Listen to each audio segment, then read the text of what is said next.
we've reached the appointed hour. If everybody will stand for the Pledge of Allegiance.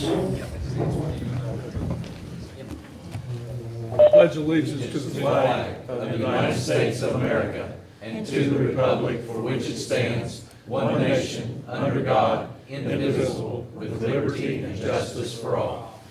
Thank you, and good evening to everybody. That's pretty great.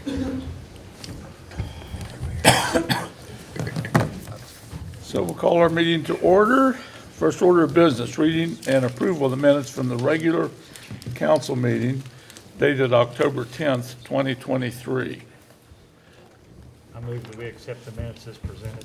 Second. Okay, I have a motion and second to approve the minutes of the October 10th, 2023 meeting as presented. All in favor indicate by saying aye. Aye. Those opposed by a like sign. Next order of business, number 3, reading and approval of the minutes from the workshop dated October 16th. Been informed that those minutes were fairly lengthy. It involved the presentation by Destination by Design, a lot of great discussion, so we'll present those for approval at the next council meeting. Next, I'd like to present two what we consider to be life-saving awards that involved our Beckley Police Department with our Beckley Fire Department in support, but the individuals who we wish to recognize tonight are both members of the Beckley Police Department. So with that, I think council has a recap of exactly what happened. And then after I present this or read this, I'm going to step down and make the actual presentation that Fire Chief Wills has put together for these two police officers, which is a good indication of interdepartmental cooperation and appreciation. So this is the narrative. Dispatched to the 600 block of Fayette Street, Beckley, for a possible vehicle fire. Upon arrival, we were notified by the police department that they had pulled 2 people from a smoke-filled vehicle. The vehicle was not on fire, but was driven into a parked vehicle trailer and continued to spin the tires, and the vehicle's tire tread was removed, creating smoke. The driver of the car was laying supine and verbally unresponsive. The pediatric patient was in the back of the PD vehicle and was alert and oriented. That would have been the PD wouldn't have been the PD vehicle. It would have been the passenger car.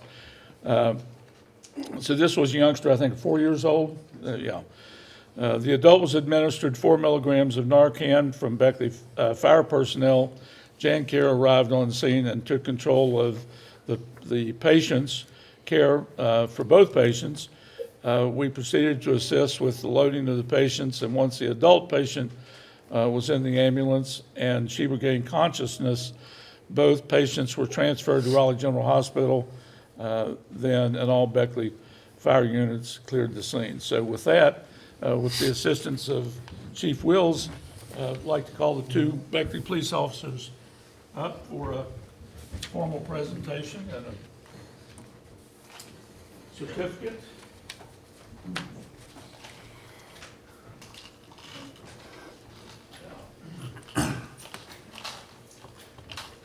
Good to see you. Thank you. Okay. Patrolman First Class Hunter Red, this is a certificate, and there will also be a medal, as I understand, to accompany this. A pen has been ordered, and it should be here probably in the next 2 weeks. Very good. Very good. Thank you. You want to say any other words about it? I did speak to the officer in charge of the engine company who was first arrived on scene. They notified me right after this incident and said that they felt that these 2 officers had indeed saved the life of a mother and child. And so after I reviewed the incident, there's no question in my mind. When I was a new recruit, we had to do a drill. We had to don our breathing apparatus, walk about 15 feet into a smoke-filled structure, remove our breathing apparatus, our face piece, and had to state our name, our address, and turn and walk out of the room. And needless to say, I couldn't get out. Yeah. So it's hard to remove yourself from a smoke-filled environment, much less And if you have a 4-year-old youngster, smoke can take over so quickly. I mean, it's deadly. It is, Very yeah. quickly. Yeah. The majority of time, smoke is what is deadly, is what kills Right. the victim, not the fire. So that was a very good job. Great. Well, congratulations, Hunter. Appreciate it. And I guess you can take these. Yeah. Ryan, how you doing? Good to see you.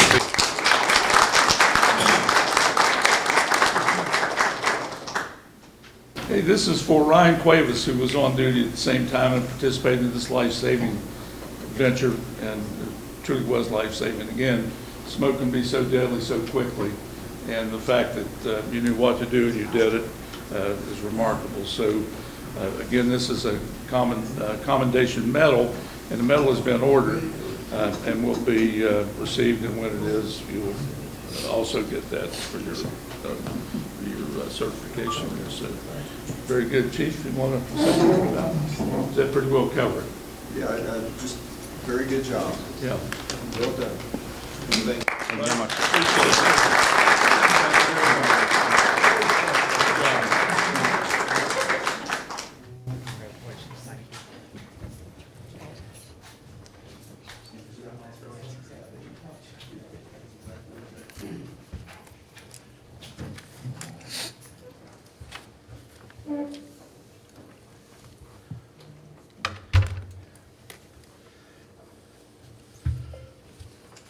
Mr. Fowler, that reminds me of when you had that bicycle wreck and skinned your knee.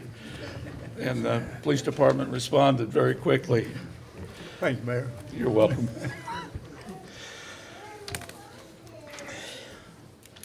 As I recall, you pushed me down.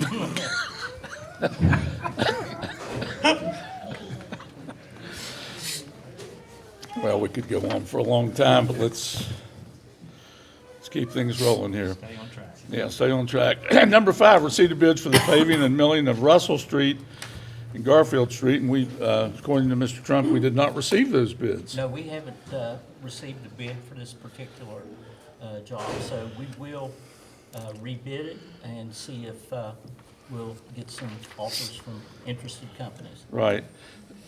Along these lines, I will say that on my street, AAA Paving has been working for the past 4 days probably, and it's unbelievable the job that they've done. Not that our Public Works doesn't do a great job as well, but AAA really has really done a wonderful job.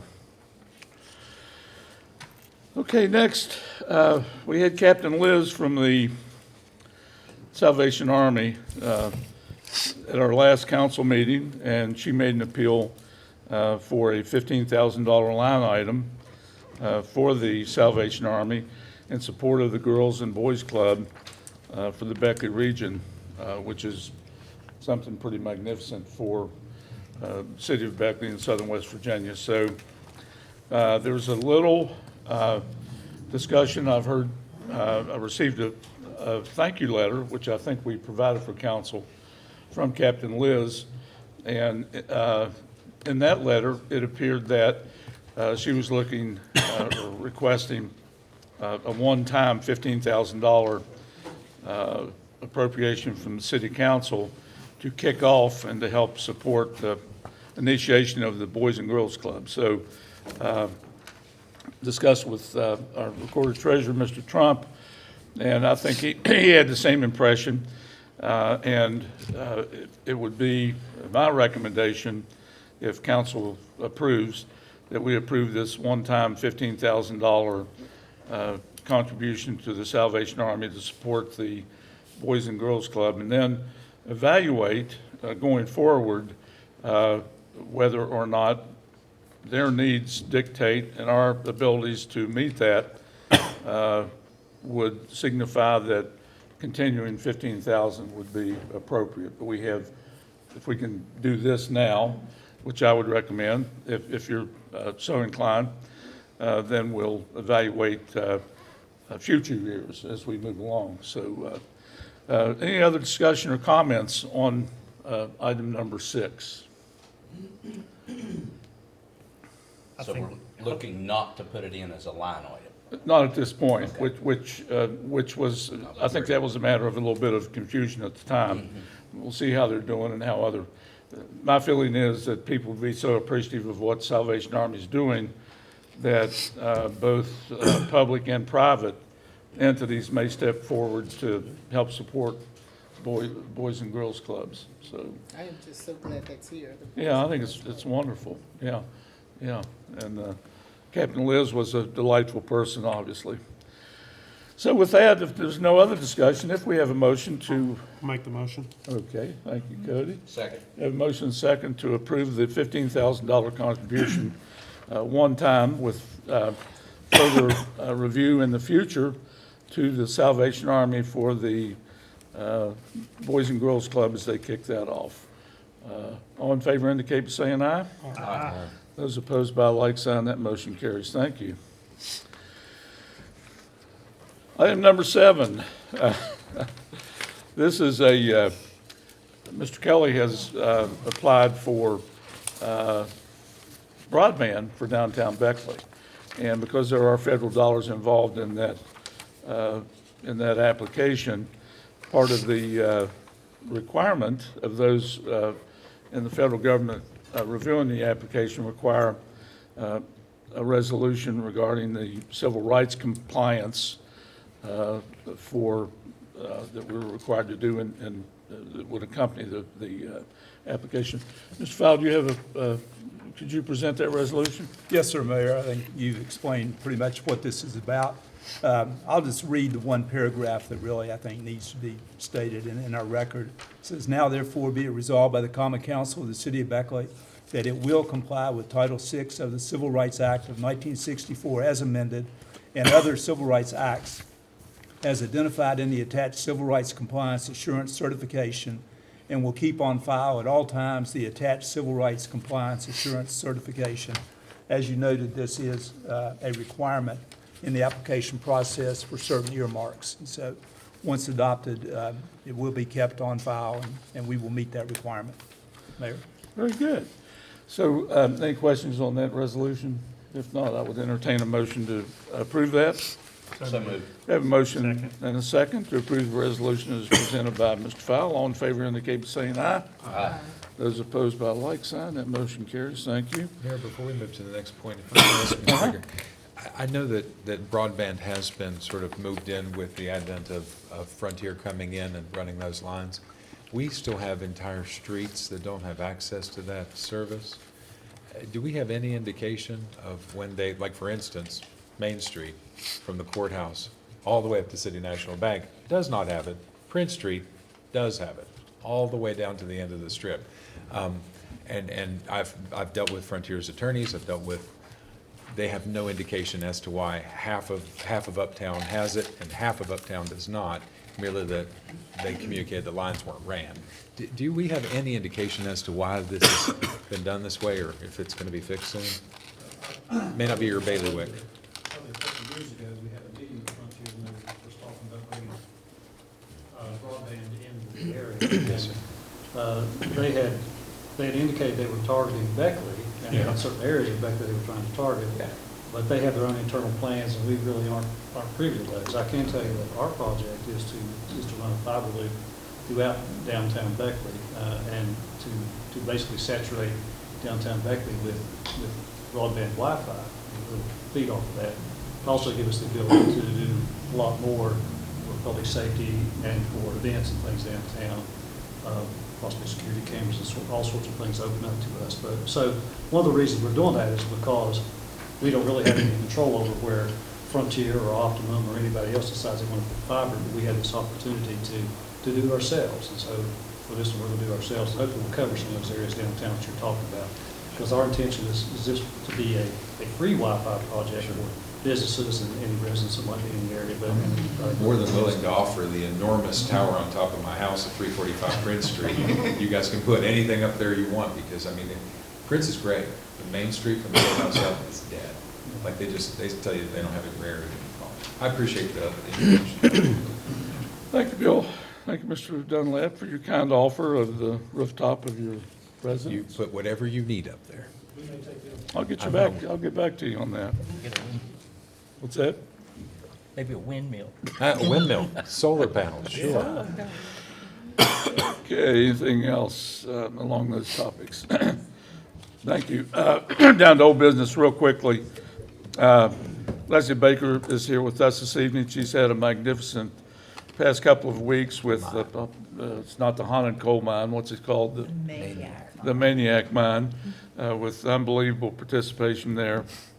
And then this weekend, started to report that I'm going to be out of town and won't be able to participate in the Fall Festival, but yeah, it's been very successful. Yes, And, sir. And yeah. we're also hosting a celebration of life. You know, the city lost a dear person, Dr. Tom Jarrett, he was so instrumental in the founding of the Youth Museum, and he's been a friend to many organizations. And so we're very privileged and honored to be able to have his celebration on Friday at Black Night. And then, I'm sorry to miss that too, and I'm glad you mentioned Dr. Jarrett. He has been a huge supporter of really good things in the city. And probably in the background, had some responsibility in our decision to acquire Black Knight when we did, because he's been interested in that part of town and Welcome Center and the amphitheater, et cetera. So you're right, Tom's going to be sorely missed, a good man. Next thing I want to mention real quick to council, and I don't have the date yet, it'll probably be in about 10 or 12 days. We have a unique opportunity that's come to our attention that we've worked on within our GRDA. It's been suggested that since we have become owners of the Pinecrest Business and Industrial Park, that we need to show some progress, and we agree with that. We did have had some deferred maintenance on some of the buildings that came with that gift that we've had to take care of. Of course, we have the new Raleigh County Sheriff's Department located there. We have worked with the Veterans Administration to actually conduct a swap of some of the property we own with a few acres that will allow the Veterans Administration to actually construct the one-floor building that they plan to construct under Thrasher's guidance for their nursing home, which was, the ground was broken yesterday for that nice facility. So long story short, we have an opportunity to work within our GRDA to construct two buildings out there, both of which would be on a lease revenue bond basis, meaning that we would retire the bonds through the lease payments that both NRGRDA would provide to us and those that would be paying us as tenants in our building. So it's a prize location. It's something we want to certainly keep council involved in. We're fairly early in the process, and maybe that's the reason we haven't talked about it much here to date.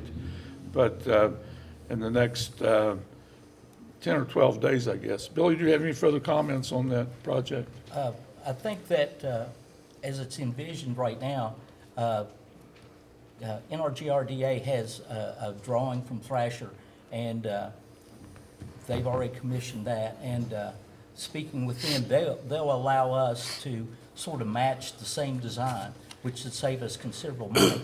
And with the lease revenue bond, not only will we build those two buildings, but we'll do the infrastructure for the remainder of the industrial park, which will make it very, very much more attractive than it is now, because we'll have site-ready places, and all people will have to do is come in and build. And I think we're realizing some revenue from the buildings that we already acquired there, so that should push us, give us enough revenue to support the bond until we get the tenants in the new buildings. Right.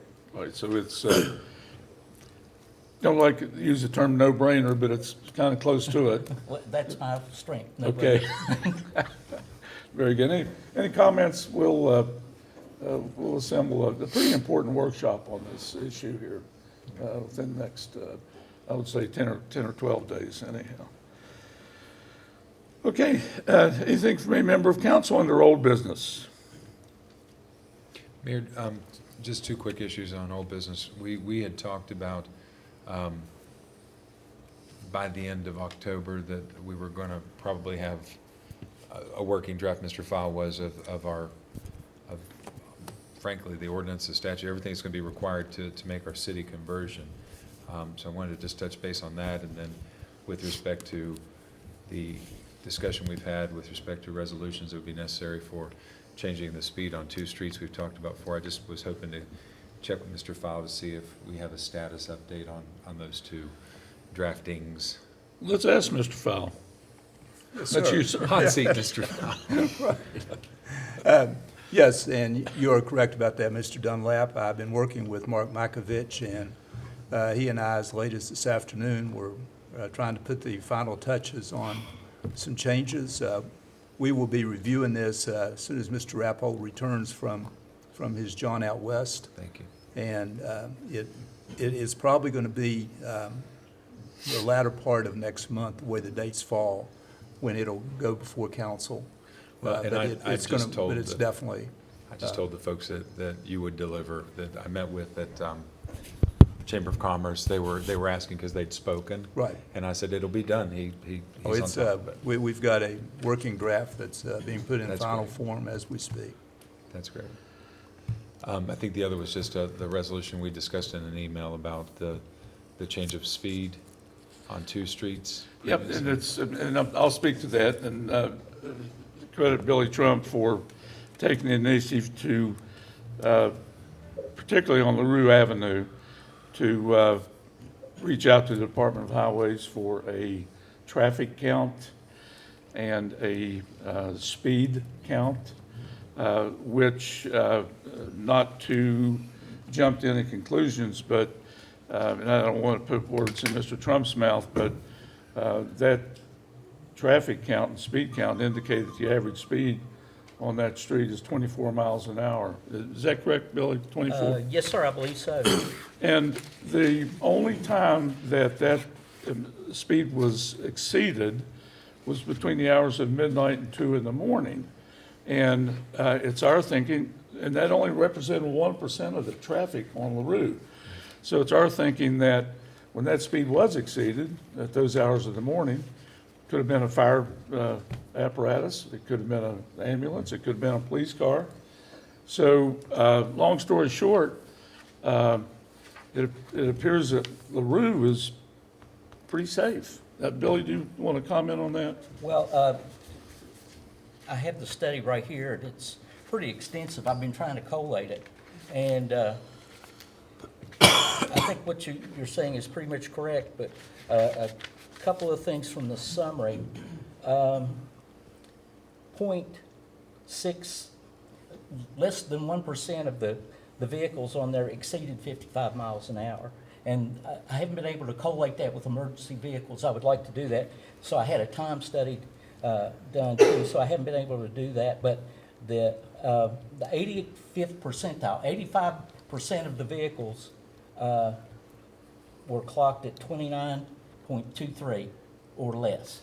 So that other 15% was running between 29 and 55, and it's not many vehicles, but there, you know, it's amazing how many vehicles were listed.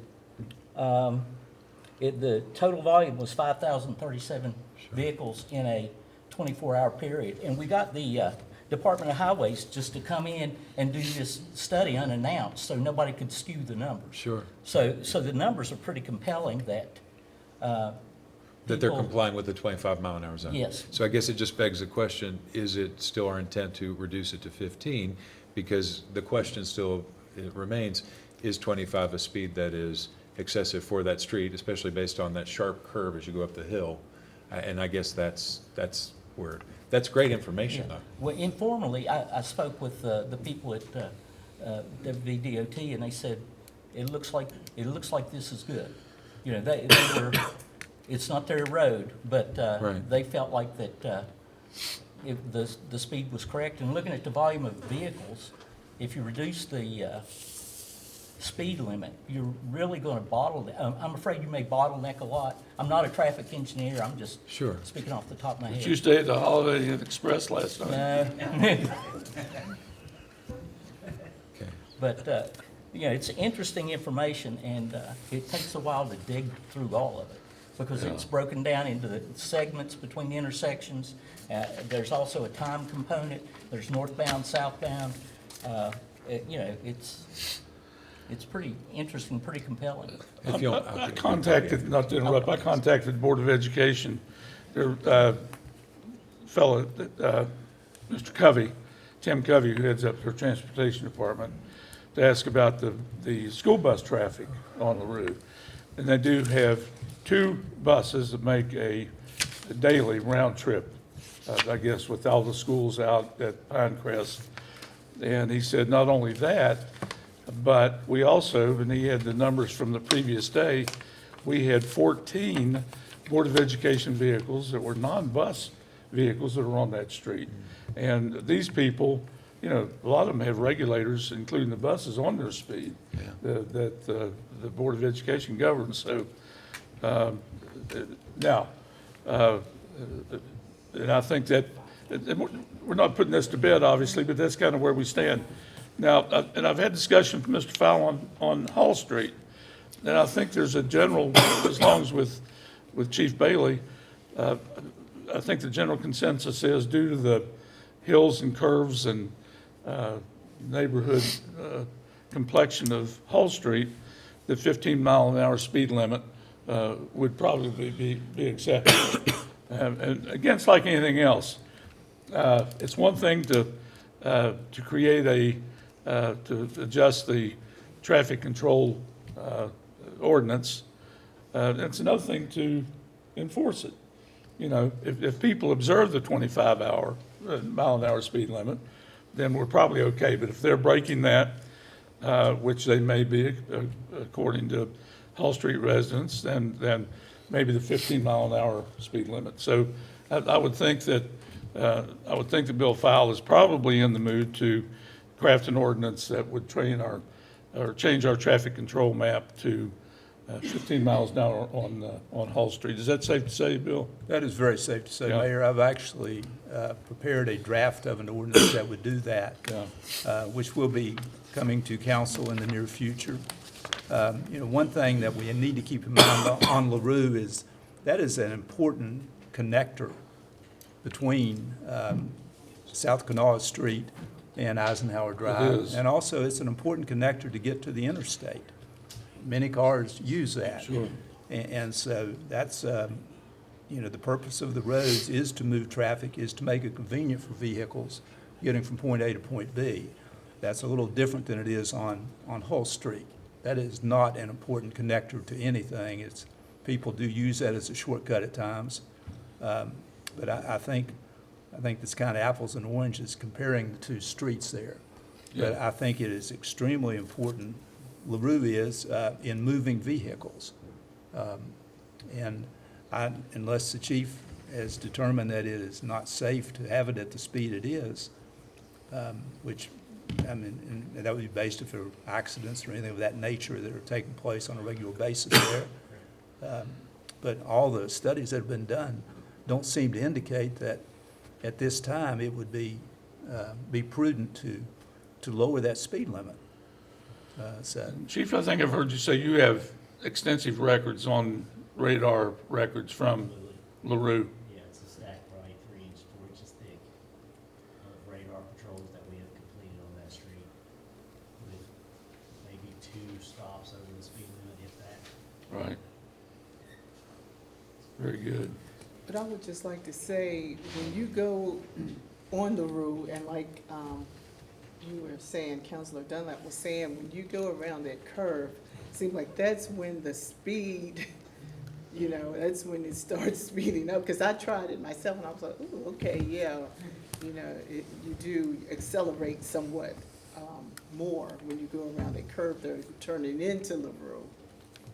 I think that state survey they had one on all. Yeah, they have it different broken areas, down just for that intersection, and the speeds are a little bit higher. But we're talking maybe 30 miles an hour.